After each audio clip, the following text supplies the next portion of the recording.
Hi, welcome to ShowMeTheCurry.com. I'm Anuja, and today I'm going to show you how to make Kerala Parathas or Malabar Parottas. It's a very flaky and a very yummy paratha, and it's just really amazing. And if any of you even remotely remember the video that I took of this street side guy making the paratha, oh my god, I'm sure you were drooling just as much as I was.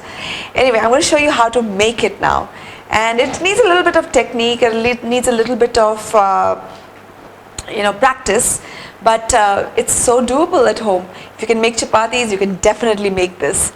So I'm going to be using 3 cups of all-purpose flour for this recipe, which is going to make about 10 parathas, approximately 400 grams. And we're going to add in 1 teaspoon of salt, 1 teaspoon of baking powder, 1 teaspoon of sugar. Now the sugar is to caramelize and give it some color, because otherwise it's just all-purpose flour and it will just be white. And I'm going to mix this. Make sure your salt and your sugar is incorporated well. Form a little well. And I'm going to add 1 tablespoon of oil. And I'm going to mix it in. Now this may take a little while. You want the oil to be evenly distributed. And anytime you feel a lump, just break it down between your fingers. So once that's mixed in, I'm going to add another tablespoon of oil and do the same. Okay, this is mixed in well. And I have 1 cup of water. Now I'm going to add in little at a time, because sometimes the measurements vary a little bit and you don't want to put too much and then you're going to be in trouble. So I'm going to add little at a time and just bring it all together. Now when you start seeing it all come together, you can stop. Mine, I think, pretty much 1 tablespoon less. So you never know. Sometimes you need a tablespoon more and sometimes you need a tablespoon less. And once it's all come together and formed a ball, I'm going to start working on it on the counter. Put a little bit of oil in my hands and I'm going to just smear some of the oil on the counter. Back to my dough, and I'm going to start working on it. Now I'm going to work on it for at least 5 to 7 minutes. If you need to use a little bit of more oil for your hands, go ahead and do that. Okay, it's been a while. Take the dough. I am going to put it back in my mixing bowl. Put a little bit of oil over it so it doesn't form a dry crust. And I have a wet cloth over here, and I'm just going to cover it, and I'm going to allow it to sit for at least half an hour. So it's been a little over half an hour, and our dough has been resting. It looks good. I'm going to again put it back on the counter and knead it one more time. And what's happened is the dough has become a lot softer. If you notice, it's bouncing back though, and that's exactly how we want it. And now at this point, what we're going to do is I'm going to form balls. So we'll take a handful, 2, and I'm going to put them in here, and I'm going to start rolling them. Divided them, and I'm going to cover them back up. Other than the one that I'm going to be using, I'm going to cover it back up with a wet cloth. I'm going to form a ball. And the best way to form a ball is you take your dough, you kind of spread it with your thumbs and tuck it in with your fingers. So take it, tuck it in, take it, tuck it in, take it, tuck it in, take it, tuck it in. So basically you're doing this simultaneously. So that's the best way to make sure there's no creases formed. So there you go. So the seam side goes down, and I'm going to let it again rest over here. So I'm going to work on all of them the same way. The dough balls have been resting again. Take a bowl of all-purpose flour and just keep it handy. Now I'm going to take one of the dough balls and make sure my counter is well oiled and start rolling with the seam side down. Now the thing is that it is all-purpose flour. There is gluten in there now, so it will keep stretching back. So it's okay. You don't have to worry about it.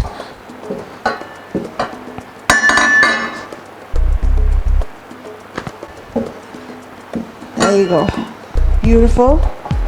It looks thin. It looks great. So I'm going to take some oil and I'm going to smear it. take a brush or use your hands, and you've got to do this. Now this is one of the reasons why it is so yummy. Then you're going to take a little bit of your flour and dust it. And then you start off from one side, lift it and fold it. Then pick it up and then take it for double forward and then down. Take it forward, pick it up, lift, take it forward, double side up, forward and down. And carry on till you reach the end. Take one of the ends and start rolling it like a Swiss roll. Make sure that the oil side is on the top. Alright, and then you take the edge and then tuck it into the bottom. And I'm going to put it on a plate and cover it. And I'm going to carry on and do the rest.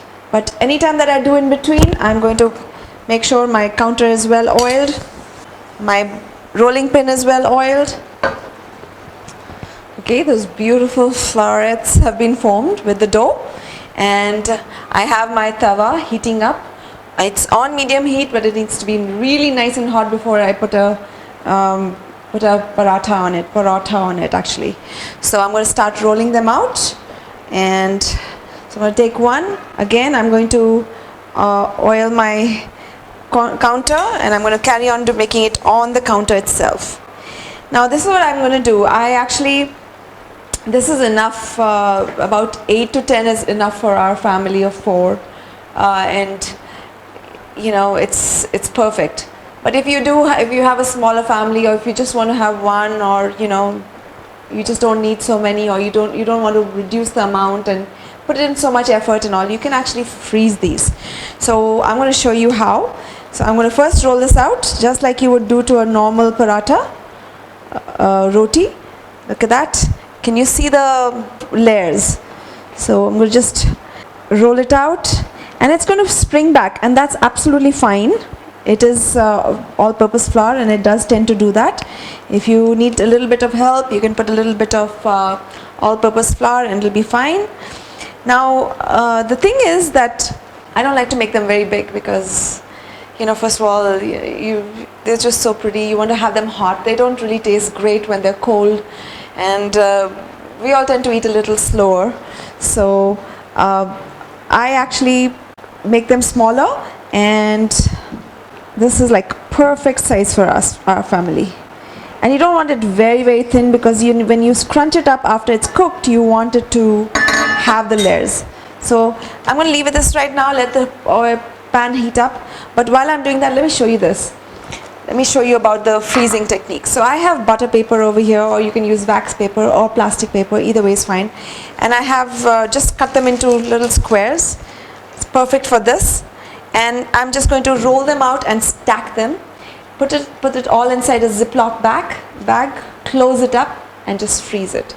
And when I want, you know, this paper will help it first of all keep it separate. If I want just one, I can pull one out, heat up the stove, and right from the freezer itself, when it's still cold, it's not defrosted yet, you put it straight on the tawa and you heat it up and you oil it exactly like you would now.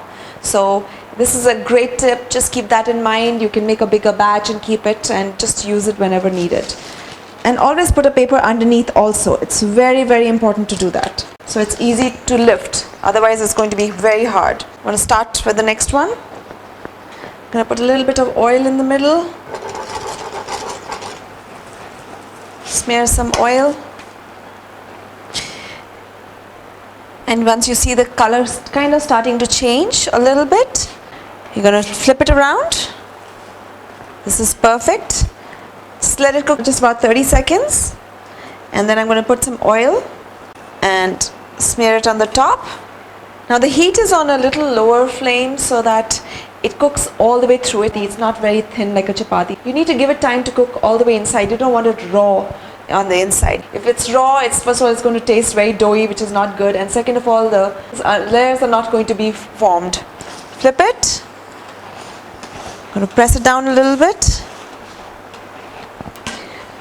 Then I'm going to put oil on this side as well. I'm going to flip it around. Oh, this is perfect color. This is the color that comes thanks to the sugar that you put in there. Caramelization happens due to that. And I'm going to let it cook on this side as well. Kind of looks done. And I'm going to take it off the stove. Put it here. Is just scrunch it with your hand. Ah, look at it. So beautiful. Like you can see the layers, you can tell it's so flaky. It just like broke up so fast. Amazing, amazing. And I'm going to give it a try. Look at it. Ooh. I don't know how many layers there are. Who's counting? I'm going to enjoy it. Unbelievable. Absolutely yummy. And I'm not even eating it with anything yet. So a little bit of practice, a little bit of patience makes an awesome paratha. Enjoy your Malabar Paratha, and don't forget to subscribe to our channel because you'll be the first one to know anytime we post a video. And join us again on another episode of ShowMeTheCurry.com. Adding a pinch of spice to your life.